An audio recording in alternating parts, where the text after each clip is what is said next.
you. Thanks. Good morning. Thank you so much. Thank you. Good morning. Great to be back in Ybor City at HCC. Thanks for hosting us, and we're excited about today's announcement. And joining me for today's announcements are Attorney General Ashley Moody, as well as our Commissioner of Education, Manny Diaz, and the Chancellor of the State University System of Florida, Ray Rodriguez. We'll also hear from a mother of three here in Hillsborough County, Kimberly Davis. And then we've got a motley crew of legislators here today. We have Senator Jay Collins and Senator Danny Burgess are here. And then we have Representatives Gonzalez-Pittman, Coster, and Cheney, and I want to thank all of them for their hard work, particularly over these last 6 to 8 months. We've done an awful lot, and we signed the budget last week, of course, I think most of you know, and we're in really, really good shape. I think Florida, we have millions of more people than New York does now, and our budget's half the size of theirs.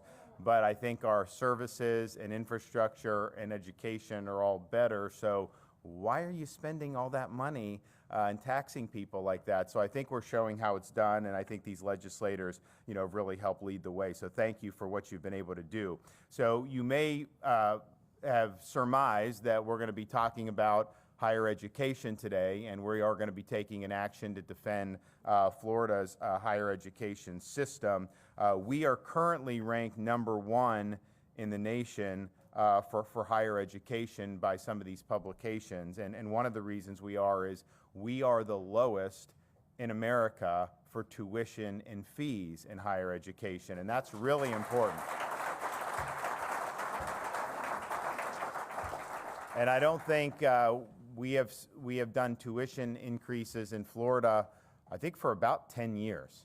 And so that's something that's been very, very significant. I think if you look over the last generation, academic inflation has been like way, way, way over and above anything with normal inflation. And part of the reason for that is people in my generation, when we were coming up, and people a little bit after us too, were basically told, you're not going to be successful unless you go get a college degree. And while that's great to aspire to, and we want to have pathways for people, you had a generation of students who went deep into debt, and many of them had degrees that weren't necessarily putting them in a position to do anything special in the economy.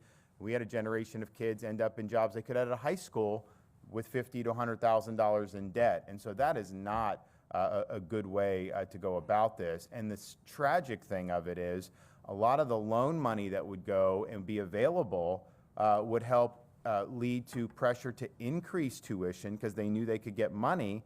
And then the money they were getting with increased tuition was not improving the education outcomes.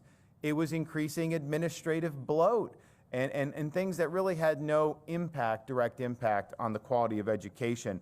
So I think that the tuition increases we've seen around the country, huge increases, massive loans, massive debt, that is not the way to do it. So I'm proud in the state of Florida that we're making this affordable for people. If you are in state going to a state university and you have good marks in high school and test scores, you get a full tuition scholarship with Bright Futures. And even if you're not at that level, maybe you get 75%. So we're really making it, I think, attainable for people. You can go get a high quality education and not be $100,000 in debt. That sets people up for success. And it's not just our universities. Our state college system has been increasingly nimble about identifying the type of skills that are in demand and that make a difference in the economy, and then applying programs so that we're able to meet those needs. And we rely on our state colleges to do that. We've expanded things like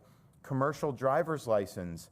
We used to do 600 truck drivers a year in Florida. Now we're up to 3,500 we can produce a year in the state of Florida. And guess what? If you get that, you're probably going to make $100,000 to start. I know you do at Walmart. I think they do $110,000 there. And there's a whole bunch of other things, nursing programs, because we know we need more nurses, all these other things that we're really proud of, but we're proud that we're doing it in a way that's attainable for people and affordable for people. We are #2 in the nation for our 2-year graduation rate. Obviously, that's a testament to our state college system.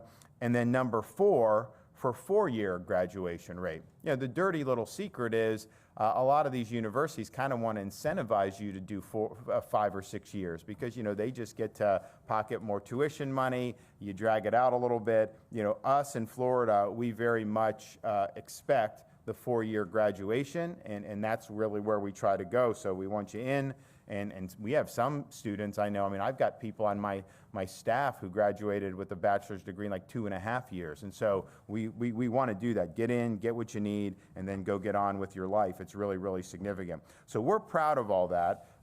You know, and at the same time, I think we recognize in Florida that these institutions, you know, are not existing in a vacuum. These are not institutions that could exist without the support of the taxpayers of the state of Florida. They are funding billions and billions of dollars into these systems because we think it's important. But I think one of the things that goes along with that is if Florida taxpayers are footing the bill for this, we need to ensure that these systems are accountable to the best interests of the state of Florida and the people that you elect to oversee the budget and oversee the administration of this. There's a strain of thought that somehow, you know, if you step on a university campus, that somehow you just do whatever you want, and even though you're funded by the taxpayers, there can be no meaningful oversight or making sure that we're focused in the proper direction. We reject that in Florida. I mean, we think not only do we have the right to ensure that the universities are pursuing the proper mission, we have a responsibility to ensure that universities are pursuing the core mission. And for us, you know, we believe in the traditional mission of a university to pursue truth, to be able to promote rigor in academic discourse, and to prepare students to be citizens of this republic. And I know that that's not necessarily, that may have fallen out of fashion in many parts of the country, but we don't think that the purpose of universities is to impose an ideological agenda. There should be freedom of discussion, freedom of speech, and there shouldn't be an imposition of an orthodoxy. And we've just been very clear on that. And we've done things not only to make sure that we stay on track with the core mission, but also to make sure there's accountability writ large in the university. And we've enacted over the recent years a number of reforms that we think are very, very positive. One, we've actually legislative reforms so that these accreditors, and I'll talk more about those in a minute, these accrediting agencies are not the end-all be-all, that we have an ability to go seek different accreditors to make sure that we're getting the proper accreditation. And the reason why that's important is because they tie all the federal money to it. So if somebody, now granted, our university system, you don't necessarily need to take out a lot of federal loans because it's affordable, but people sometimes do, a Pell Grant, all these things. If you don't get accredited, then they will not give any of this federal aid. And so who these accreditors are, nobody really knows any of these people. Who elected them? Nobody elected them. They're just kind of existing, you know, out there in the ether, and we're supposed to genuflect without any accountability. And so we've recognized that is not appropriate. Second, we now have in Florida, all tenured professors must undergo review every 5 years and can be let go for poor performance. And I think that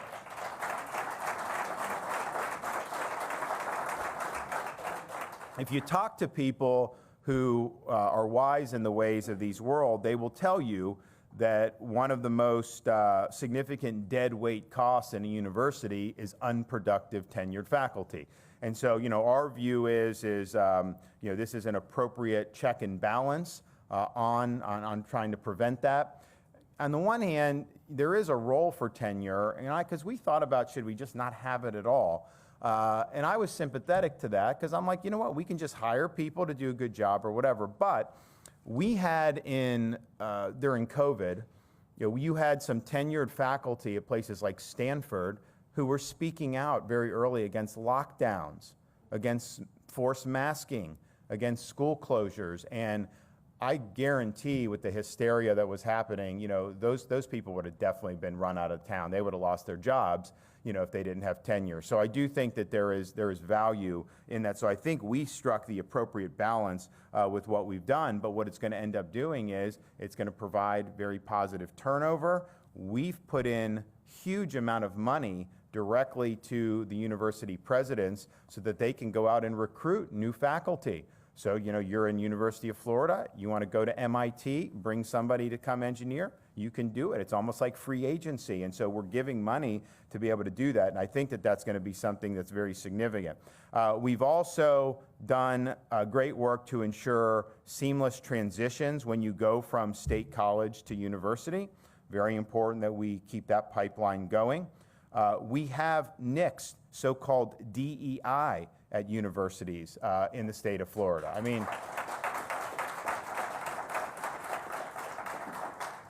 we believe in treating people as individuals.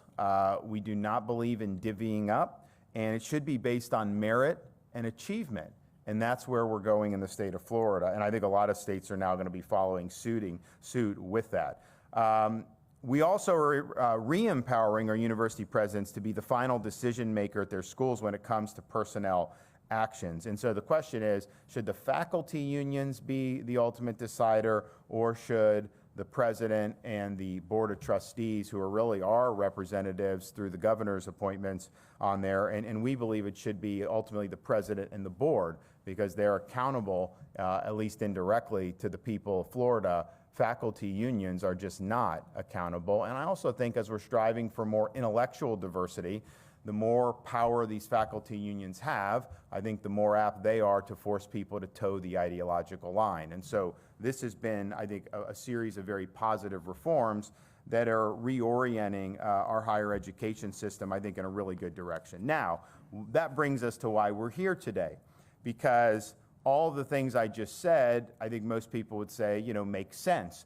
I think vast majority of people would agree with it, but even if you don't agree with it, I think clearly these are reasonable policy choices that we're choosing to pursue. Well, these accreditation agencies don't believe that. They believe they know better than the people of Florida. They believe that Florida should potentially lose student aid as a result of making these types of reforms. And so the Biden administration is seeking to crack down on the state of Florida for what we are doing. And the way it works is there's accreditors, and the Department of Education approves whoever they want to be an accreditor. And then under their theory, the accreditor can serve as a veto against the entire state of Florida. That if our legislature passes, reasonable reforms, governor signs it, that they somehow get a veto of that process. And I've read the state and federal constitutions a lot, and I don't recall seeing that clause in either of those constitutions. And so we reject the idea that a totally unaccountable, unappointed, unelected accrediting agency can trump what the state of Florida is doing. And some of these things we did prior to the election, and we ran on it in the election. And this was a big part of what we did. So we have this one, the Southern SACS, they call it, Southern Accreditation Agency here. And, they try to stick their beak into different things with all this. The president of SACS, is quoted as saying, governing boards are the ones that are responsible for ensuring the well-being of the institution, not the governor, not the legislatures, not Jane and John Citizen. And so, that's a view that really this board trumps the entire state of Florida. We reject that. And so today we're going to do something about it. It's not just that doesn't make sense to have these accreditation agencies have so much power. We believe it violates the law and the federal Constitution to allow them to exercise such power. So the Attorney General and I today are filing a lawsuit against the Biden administration, against the Department of Education, Secretary Cardona, and other plaintiffs. And we're asking the court to find this arrangement to be unconstitutional. And it's unconstitutional in a couple ways. First, you cannot take legislative power and delegate it to an unaccountable private body and let them administer that power without any type of checks and balances. And so we believe it violates what's called the private non-delegation doctrine, and we think that we're going to be right on it because, I mean, there's over $100 billion in student aid every year that hinges on the decisions of these accreditation agencies. And yet Congress has basically just said, you do it, you know, we're going to stay out of it. And understand why they did it, because they didn't want federal control of education. And so in some respects, I appreciate that. But on the flip side, you now have a situation where these unaccountable private bodies are wielding huge power. I mean, if you're making a decision that could affect billions of dollars of funding, you know, that is really, really significant. And in America, you need to be accountable to somebody. And right now, they're accountable to nobody. So that's one reason we're doing. We're also saying that it violates the appointments clause of the Constitution. If this is exercising government power effectively, then people that get appointed need to be confirmed by the Senate like any other executive branch appointee. That doesn't happen here. There's no vetting whatsoever. And then finally, the spending clause, it's effectively a condition on federal spending. And while Congress can do that, they got to be explicit about it, and they're limited in how broadly they can do it. So we believe these are really, really strong counts. We believe that we have a great chance of succeeding in this lawsuit. Now, ultimately, what we need is a competitive market in accreditation. You know, it's one thing if there were accreditors out there and you could freely choose where you wanted to go, then I think we would be probably not even having this discussion now. But we're in a situation where that's not the case, where we're expected to go to this one accreditor, and this is an accreditor that has an agenda. And why should that agenda be our agenda? Nobody voted for that agenda. They did vote for the agenda in the legislature and what we've signed into law. So I think it's important because it shapes how our institutions of higher education operate. And so often they have to do things to please accreditors. And so if the accreditors really want to move the institutions in one way, right now, they basically have the authority to do it. And so we're going to put a stop to that, and we're going to make sure that ultimately our institutions are going to be governed by the best interests of the people and the best interests of the state. And when you're forking over billions of dollars as taxpayers for these institutions, you have every right to ensure that there's adequate accountability and that these institutions are pursuing the mission that the people of this state believe in. And so we're taking that step today. And I think we're going to be successful. And I think that this will really open up the floodgates for more innovation in higher education. I think that you could have really great competing accredited bodies. And I think that that's something that all states should have access to. So this is the first step in that, but I think we're going to end up seeing it. And within the next couple years, I think we're going to see this accreditation cartel basically come crumbling down and more freedom in higher education reigning supreme. So that will be a good thing for this country. Okay, we will have, we're going to hear from some of our folks here today.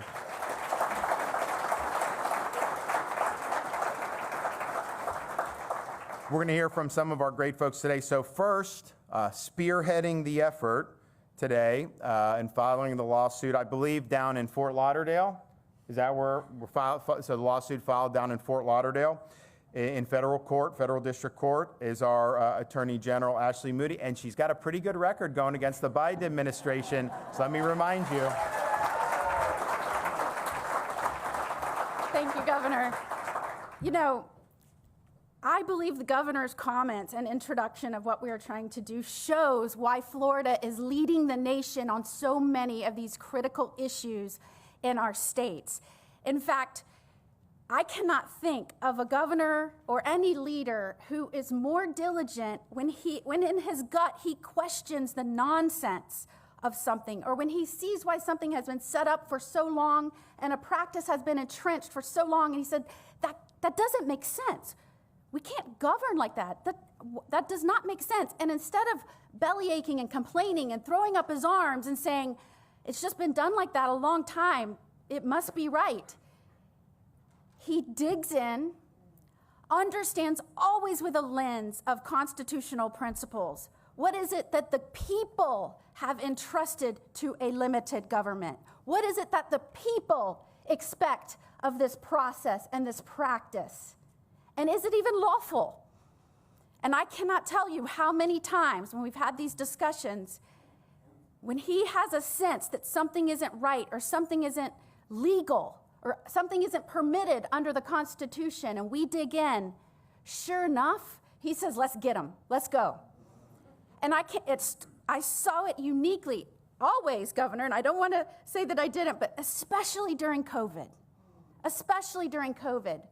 People would make generalized pronouncements. They would enact practices and policies, and he would say, that just doesn't feel right. And that is because he is a true leader that respects our Constitution. And more than that, he understands that that Constitution is the permission slip that we, the people, gave to this government. And so today,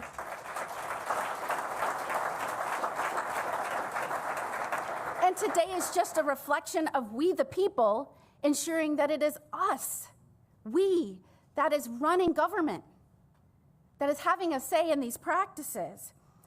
All post-secondary educational institutions must, it's not voluntary, you must be accredited by a private accrediting agency to be eligible for federal funding.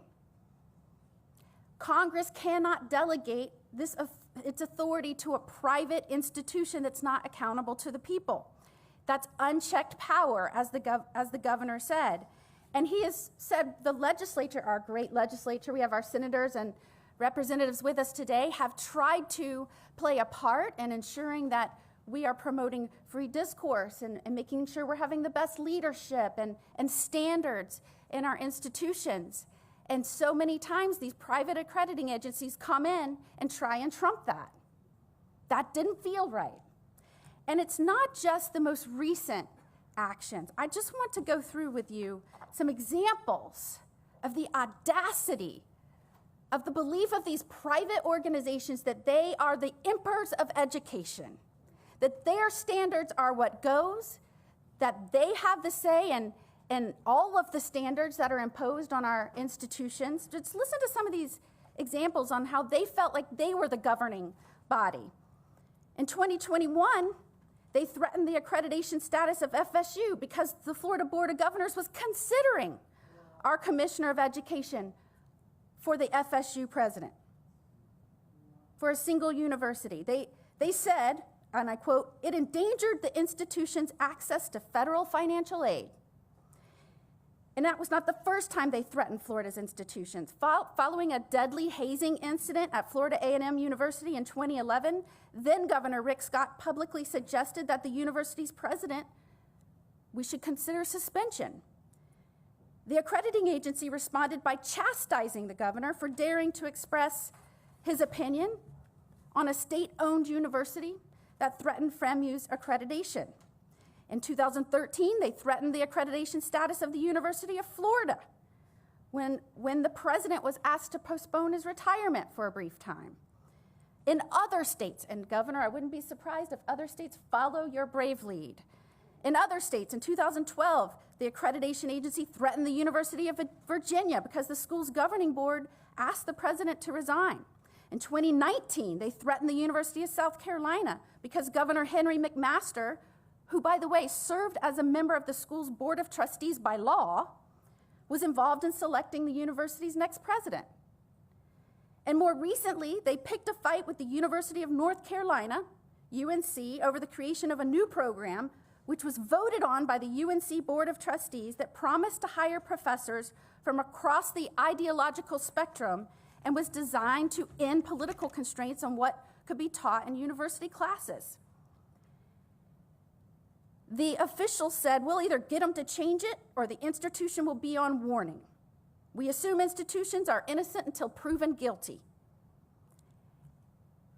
The audacity, the ever-increasing power grab by private agencies over the state's ability to govern taxpayer-funded institutions has been astounding. And rather than sit back any longer and watch the threats continue to escalate, with the assumption it's always been done this way and maybe there's nothing we can do, that ends today. Yeah.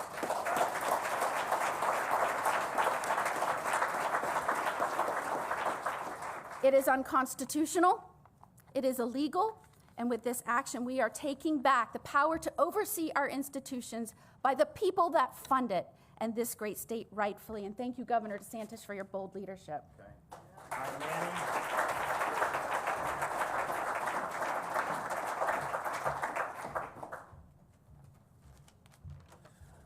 Thank you, Governor DeSantis and Attorney General Moody. Governor DeSantis, through your leadership, it's clear why we're #1 in education. And this is an example here where the lawsuit affirms the principles of federalism. How can a state and a legislature that's duly elected, a governor that's duly elected, sign policies and have one single accreditor hold our institutions hostage? It is best for each individual institutions, both in the state college system and in the university system, to be able to seek the accreditor that best fits them and to end this monopoly so that this extortion cannot go on at the hands of a private entity, and what's best for the students of Florida and the taxpayers of Florida. So I applaud Governor DeSantis for his leadership. The reason we're #1 is because, as Attorney General Moody said, he sees a problem, and maybe that problem's been going on for a long time, but just because it has, he doesn't sit there and say, we're gonna be okay with it. In this case, it's clearly, we've taken action legislatively. I was fortunate to still be in the Senate and carry that piece of legislation, and I'm very happy to see our governor and our attorney general lead in this fight to make sure that it's implemented, because these are the duly elected leaders of the people of the state of Florida and what's best for our students. Thank you very much, Governor and Attorney General.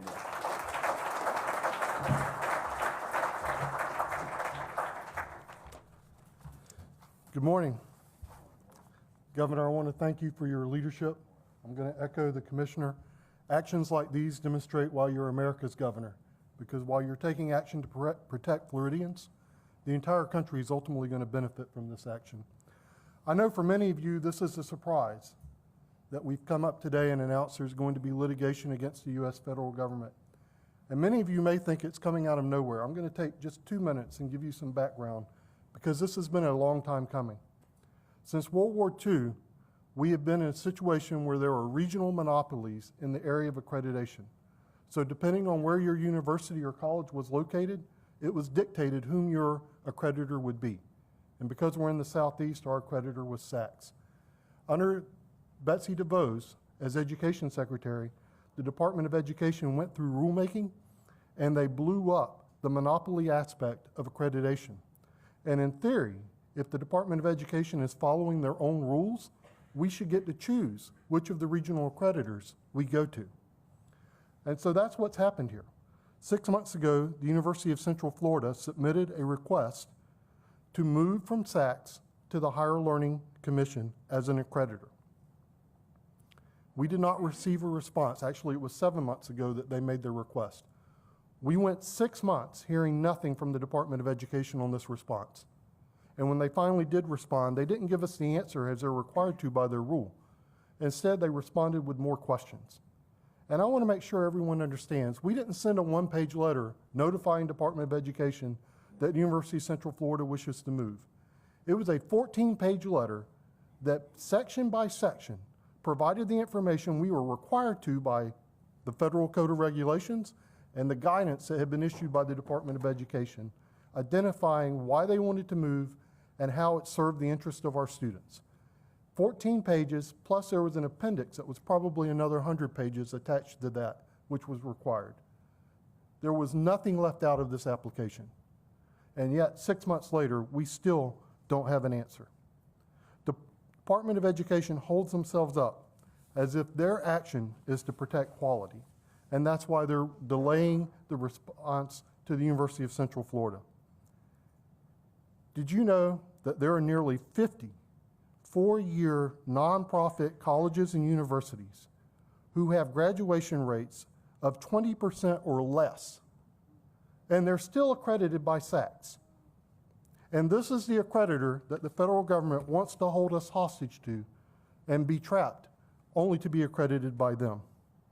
University of Central Florida is an emerging, preeminent university in our state. Their long-term plan is to achieve the metrics that will qualify them for preeminence and ultimately apply for admission to the AAU, which is the most elite higher education organization in the country. Only 3% of Tier 1 research universities are invited, and yet those 3% achieve over 60% of federal research dollars. That is UCF's long-term plan. There is no regional accreditor in the country who has accredited more AAU universities than the Higher Learning Commission. They are the accreditor that is known for innovation among the 7 regional accreditors.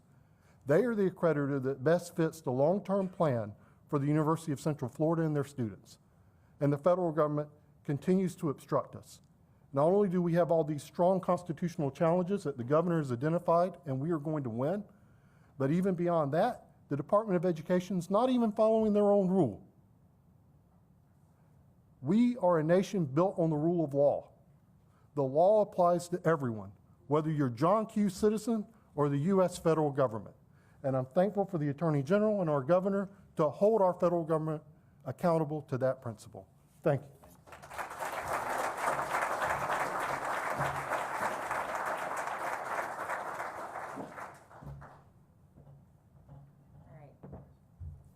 Note to the scheduler, please don't make the mom go after that. You guys are a hard act to follow.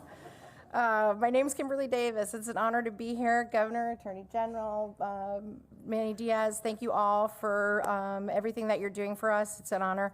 I want to thank you for continuing to stand strong for parents like me and all of us to fight in our fight to protect our children. When my oldest daughter was accepted to UNF, we were very proud. We only toured Florida schools.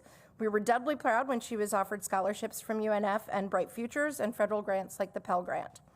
Florida's higher education system is one that I know, FSU girl, go, and one that I trust. We've been #1 in the country for 7 years in a row. Families are flocking to the great free state of Florida, thank you, Governor, in record numbers, and I know that our world-class higher education system is one of those reasons. And thank you for making it affordable as well.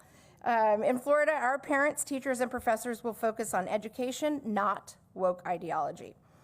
I do not want any outside influence, especially from accreditation organizations like SACS, and more importantly, from our current federal government.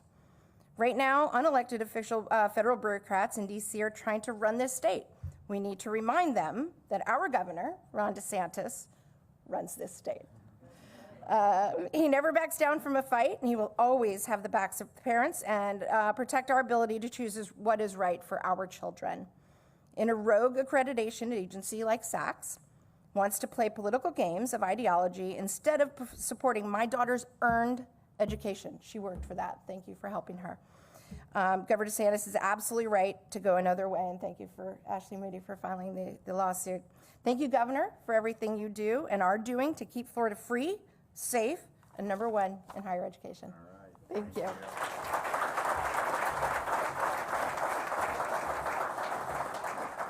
You know, we're proud to have led on a lot of issues. We're leading again today, and you know, I was kind of, you know, sometimes like we kind of take it for granted. Obviously, we see people moving here. We see people visiting in record numbers. I mean, you know, they do these political stunts to try to say, don't come to Florida, and they're just trying to attack me. But like, and then like people respond with like record Memorial Day, record all this stuff. So, I mean, I think like the people, you know, trying to stop it just hasn't worked, but you appreciate it when you see some other parts of the country. So I was recently in San Francisco, and you know, you see things. I meet people who fled there, and you hear stories, but then when you see it, it's sad. And the thing is it's not something that was preordained. It was something as a result of choices that were made by people governing by ideology. I saw people, I was on the streets for maybe 20 minutes. I saw people defecating on the sidewalk. I saw people using fentanyl openly. I saw people smoking crack openly. And it was kind of a civilization that in decay. And it was more than just having some problems. The number of businesses that were boarded up was really, really sad. And there's a lot of reasons for that. Quite frankly, they did draconian COVID lockdowns that they still have not recovered from. And they sent those kids and locked them out of school, and those kids have not recovered. You hear about this massive learning loss. I can tell you in Florida, our 4th grade reading held strong. We did not lose a point in the NAEP from pre-COVID or after COVID. because they were actually in school, and we forced that and made sure that they could do that. But you see kind of what's going on there, and it's sad, but I can tell you, I'm on the street and the firefighters, the fire trucks go by, and these firefighters are yelling out the window, thanking me. And then I have the San Francisco cops come up to me, thanking me for what we're doing in Florida, because, they don't get support there. They are not treated the way they need to. And in Florida, we stand up for our first responders. We stand up for law enforcement and rule of law. And it makes a huge difference to have communities that are strong when you're getting those things right. It's not rocket science to get it right.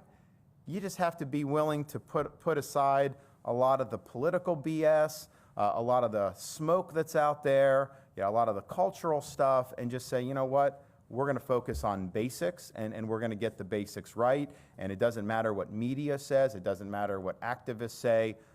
North is north, and we're going to continue going in that direction. So I'm proud of the work that the legislature has done, proud of the work a lot of people at the local level have done in this state. There's a huge, and I have people tell me, the difference in energy being in like a San Francisco now or in LA, and then being in like Miami is like night and day. And that may not have been the case 20, 25 years ago, may have even been the opposite. So all that being said, don't take anything for granted. I think we make choices as people about how we want to be governed, and those choices have huge ramifications. And I don't think the choices were ever this stark in terms of once a place goes woke, then you have a series of policies that follow from that are very, very destructive. And what I saw was difficult to see. I think that it's just sad to see some place that used to be very vibrant basically be hollowed up. But we all run into people. I mean, I grew up right across the bay. I don't ever remember seeing a California license plate in my life as a kid. Now you see people, you talk to people, they tell stories about leaving and coming all the way across the continent to the free state of Florida. And so, that's a testament to what we've done for sure, and we're proud, but honestly, it's also a testament for them being pushed away. So let's not go down that road here in the state of Florida. All right, we will take some questions. Yes, sir. Thank you, Governor. I have two quick questions for you. The first one being, Department of Homeland Security has formed an academic council, and one of the appointees is Randy Weingarten. And the job of this council is, quote, improving coordination, sharing of actionable threat and security-related information, including threats of violence, as well as targeted violence and terrorism prevention. I want to get your thoughts on that, and also your thoughts about the reports of China opening a base on Cuba. There are a lot of people that have done a lot of damage in this country over the last few years since COVID.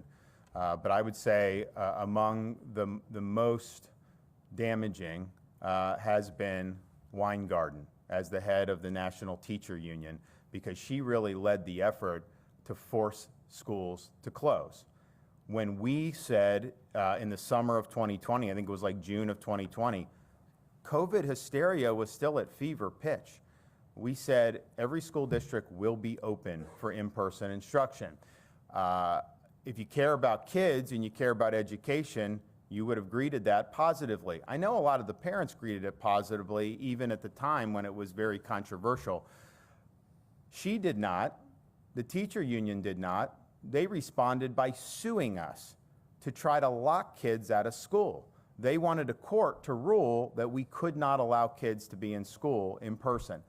And had we gone down that direction, there would have been devastating impacts to our youth.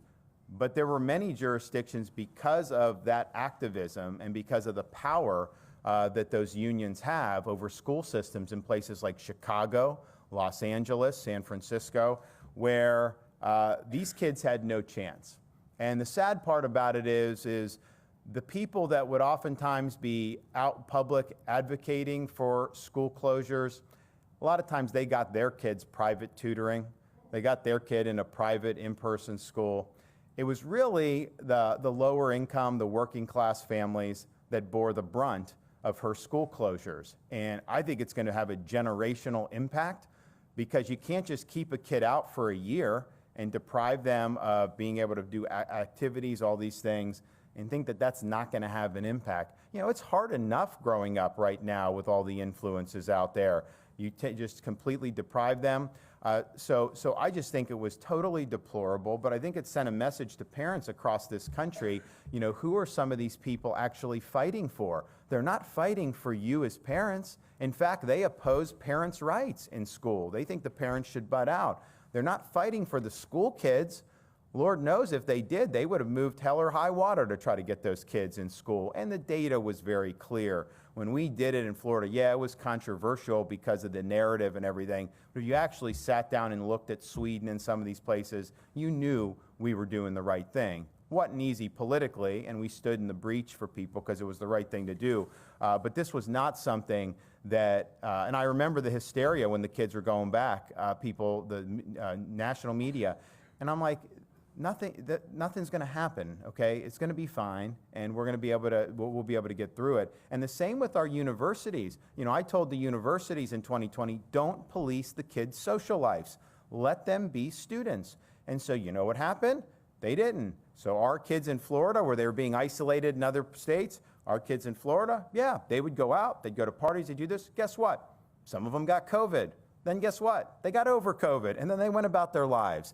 How much better was it to just do that than to try to isolate them and restrict their freedom to just live normal lives? And so I think it was really bad. So she should not be in any position of authority. And maybe someone will have something to say about that in about a year and a half to be able to get that right. In terms of the China, just think about how humiliating this is for the country. They flew a spy balloon clear across the continental United States with basically no pushback. Our people knew this balloon was coming, and yeah, they finally shot it after it had already gotten all the data that it needed and was already, off the East Coast. And it's like, okay, is that a strong country to just allow that to happen? And then now the fact that China is potentially setting up eavesdropping military outposts in Cuba, 90 miles from southern Florida Keys, that is a slap in the face to this country. They do not fear Biden. They realize he's weak, and so they're taking advantage of the weakness. And I think what the CCP understands is they understand the language of strength. They understand if a leader is saying what they mean and meaning what they say and is willing to back it up, they're not going to mess with that. But if they have an opportunity to take some action and to advance their agenda in ways that they don't envision any pushback for, they're going to take that. So I think his whole approach to China has been flawed. They're now really bending over backwards, it seems, to try to get back in Xi's good graces. Meanwhile, China continues to increase their military.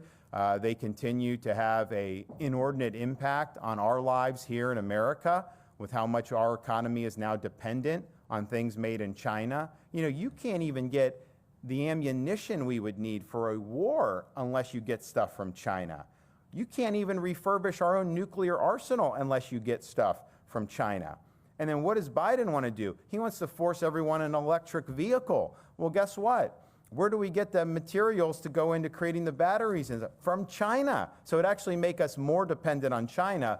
So I think there's a few things that we need to be doing. One, and we've taken action in Florida, combat CCP influence within our own country. We nixed the Confucius Institutes in the state of Florida. They put them in universities, colleges, and they're basically propaganda arms of the CCP. We said, not here. We signed legislation banning the purchase of land by CCP in Florida and related entities. They want farmland, they want land near military bases, not here, not on our watch, but they have influence in higher education, they have influence throughout our domestic economy, they have influence in things like entertainment, which, the Soviet Union, yeah, they would have spies and stuff. They never, at the height of the Cold War, had this much influence over American society. So that's just one thing. The second thing is, we need to be economically sovereign as a country. It's one thing to say, you deal with other countries, and of course we will have to do that, but to have so much critical issues in our country depend on China is not healthy. I don't think it's healthy for our industrial base, for our economy, for jobs, for all that. but certainly from a security perspective, it's a huge, huge problem. So we need to be doing more of that here in the United States. And then just finally, we have a limited capacity now to project power around the world.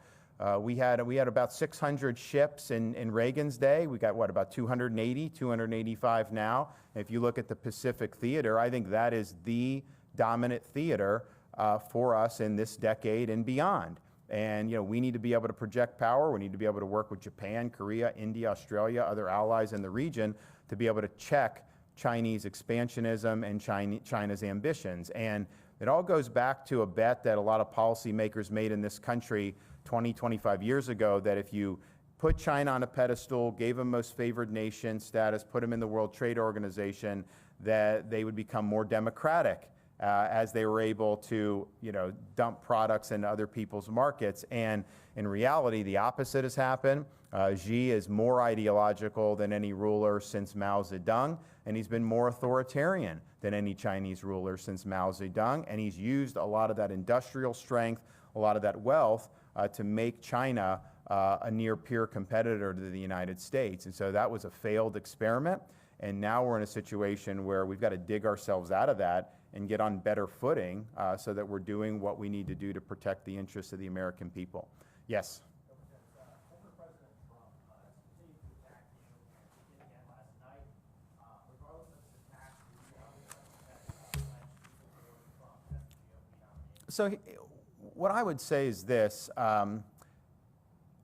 When you are saying that Cuomo did better on COVID than Florida did, you are revealing yourself to just be full of it. Nobody believes that. And you know why?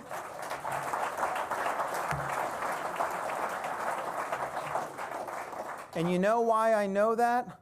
Because I remember in 2020 and 2021 when he was praising Florida for being open, saying we did it much better than New York and Michigan, and everyone was coming to Florida, and that we were one of the great governors in the United States. And he used to say that all the time. Now, all of a sudden, his tune is changing. And I would just tell people, do you find it credible? Do you honestly find it credible? Would you have rather been in New York during COVID under Cuomo regime, or would you rather have been in the free state of Florida? And I probably can count the number of Republicans on my hand in the nation who would have rather been under Cuomo in New York, and we know that. And so these are just frivolous criticisms, but in some respects, I think it shows that, if you have to make that argument, then you probably don't have very good arguments, because the reality is everything he said about us for years, about how strong we were, how good we were, how we've delivered for the state, those happen to be true. And now he's trying to backtrack because he views he needs to do that. And he's saying things that are false. And so that's fine if you want to do it. I don't think people are going to buy it. I don't think it's going to ultimately matter in the end. I think we're going to be successful. But at the same time, you get into these processes, it's like, I want to beat Biden, okay? I will do that. I will get that done. And I think more importantly than that, I will actually bring these policies for a landing and get it all done up there. It's one thing to promise things, but when you don't deliver on it, then it's like, okay, then they get in and then they get to do stuff by the time they get in. So we'll do it. But it's a important process. And you respect the process and you respect the people's decisions, how this goes. But I'm very confident that those decisions are going to be positive for us. Back there, yes, sir.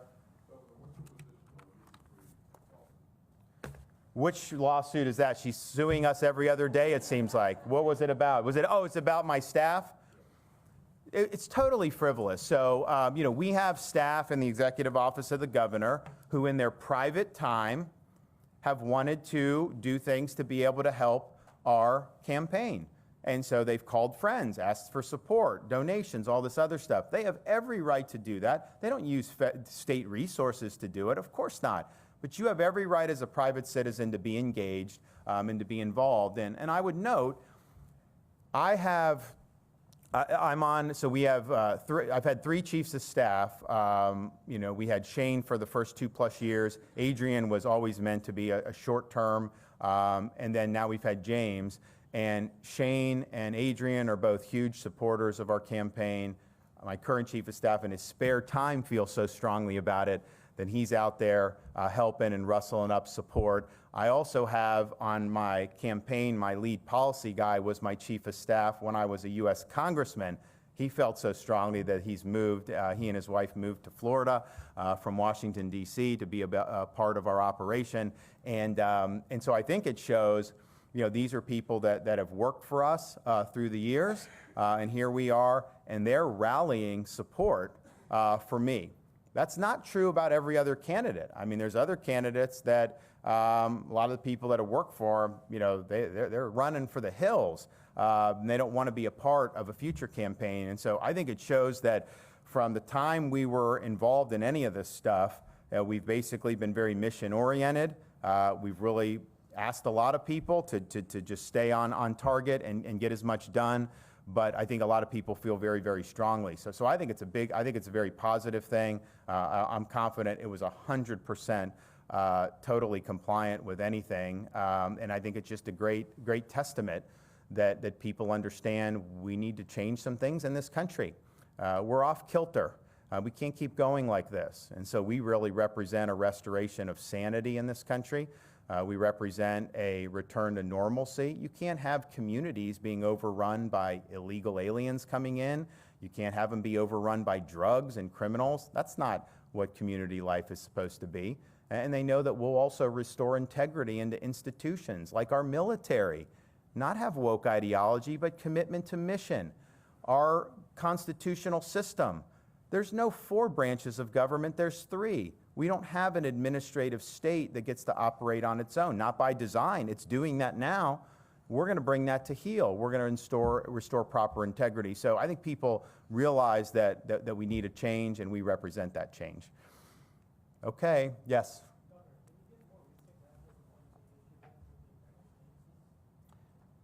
So recent examples. So Ashley ticked off a few there, and she mentioned the Florida State. So that was relatively recent. So Florida State was on a presidential search. Richard Corcoran, who's now the president of New College in Sarasota, at the time he was the outgoing, well, not outgoing, he was commissioner of education, would have left if he got the Florida State job. And just the fact that he got floated as a potential candidate, this Sachs came out and threaten the entire accreditation of the university because they considered somebody to be the president. Oh, by the way, he was the commissioner of education over the 3rd largest state in the country, a state that's had rising scores, better performance. 25 years ago, Florida was not number 3 and 4 in the country in 4th grade reading and 4th grade math. That just was not true.